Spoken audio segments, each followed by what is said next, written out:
ఈరోజు అయితే కొత్త రైస్ కుక్కర్లో వేడి అన్నం వండేసాను అన్నమాట. స్టీల్ది రైస్ కుక్కర్ ఇది.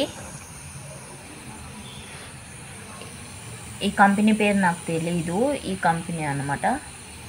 ఇదైతే స్టీల్ది రైస్ కుక్కర్ తీసుకున్నాను, 3 లీటర్స్ది. దీంట్లో అయితే రైస్ పెట్టేసాను. ఇది పచ్చడ, ఇది పొద్దున వండిన అన్నం, ఇది టమాటో పప్పు, ఇది కాకరకాయ ఫ్రై, కాకరకాయ మసాలా, అప్పడాలు, పొద్దున వండిన ఆలుగడ్డ ఫ్రై, చపాతీ చేశాను మార్నింగ్ టైంలో. ఇది కాకరకాయ ఫ్రై. ఇదేనండి ఇప్పుడు మా డిన్నర్. ఈ పచ్చడి చూపించలేదు కదా మీకు, కరివేపాకు పచ్చడి. ఇది కరివేపాకు పచ్చడి అండి. కరివేపాకు ఎక్కువ వేసేసి కొంచెం పల్లీలు వేసి కొంచెం చింతపండు వేసి చేశాను అనమాట. ఇది కరివేపాకు పచ్చడి, అందుకే ఈ కలర్లో ఉంది.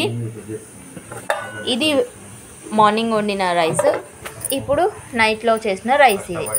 హాయ్, సబ్స్క్రైబ్ చేసుకోండి, లైక్స్ ఇవ్వండి. ఇవైతే అప్పడాలు. బాయ్.